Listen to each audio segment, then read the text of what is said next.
नमस्कार दोस्तों, मेरा नाम अरविंद है। आप सभी का हमारे इस एपिसोड में स्वागत है। आज हम बात करने वाले हैं हरियाणा की शेरनी, हमारे देश की गर्व और अब हरियाणा की राजनीति में जीत का परचम लहराने वाली विनेश फोगाट के बारे में। वो न सिर्फ मेट पर देश का नाम ऊंचा कर चुकी है, बल्कि अब 2024 के हरियाणा चुनाव में भी जलवा बिखेर दिया है। आज के एपिसोड में हम जानेंगे कि कैसे एक शानदार खिलाड़ी से लेकर एक सफल राजनेता बनने तक का सफ़र उन्होंने तय किया। तो चलिए बिना देरी के शुरू करते हैं। विनेश फोगाट, खेल से राजनीति तक का सफ़र। दोस्तों, आप सभी ने विनेश फोगाट का नाम तो सुना ही होगा। फोगाट परिवार की इस बेटी ने भारत के लिए कई मेडल जीते, चाहे वो कॉमनवेल्थ गेम्स हो या एशियन गेम्स। विनेश ने हर बार अपने दम पर भारत का सिर ऊंचा किया है। लेकिन क्या आपको पता था कि अब उन्होंने राजनीति में भी कदम रख दिया है?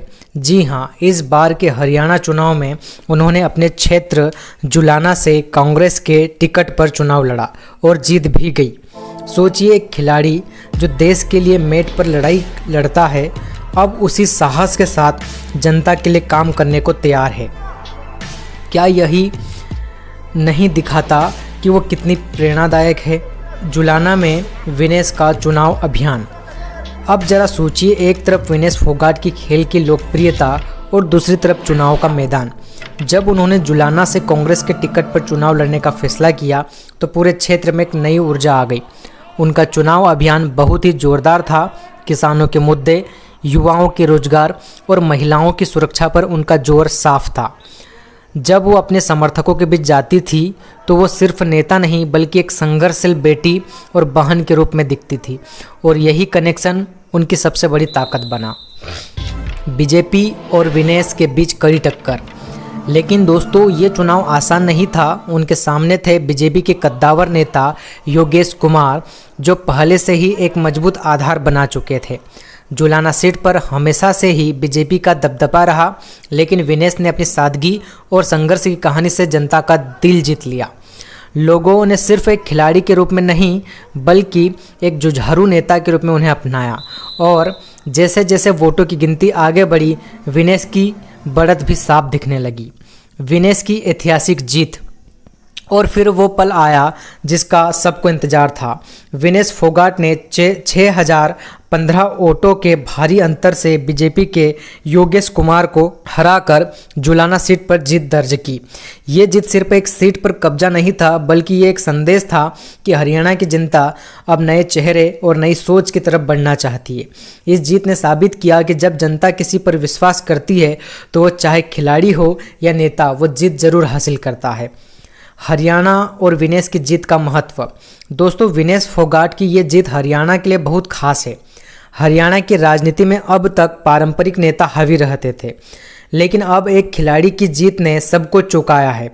इस जीत के बाद क्या बदलाव आएंगे? किसानों की समस्याएं, महिलाओं की सुरक्षा और युवाओं के लिए रोजगार, ये सब मुद्दे अब केंद्र में रहेंगे। विनेश का कहना है कि वो राजनीति में सिर्फ सत्ता के लिए नहीं बल्कि लोगों की सेवा के लिए आई हैं। एक रोल मॉडल के रूप में विनेश फोगाट। विनेश फोगाट की कहानी सिर्फ राजनीति तक सीमित नहीं है, वो एक प्रेरणा है, खासकर महिलाओं और युवाओं के लिए। खेल के मैदान से लेकर राजनीति के मैदान तक उनका सफ़र दिखाता है कि अगर इरादे मजबूत हों तो कोई भी मंजिल हासिल की जा सकती है। वो आज की लड़कियों के लिए एक आदर्श हैं जो समाज में कुछ अलग करने का सपना देखती है। विनेश ने साबित कर दिया कि चाहे खेल हो या राजनीति, अगर मेहनत और ईमानदारी से किया जाए तो जीत पक्की है।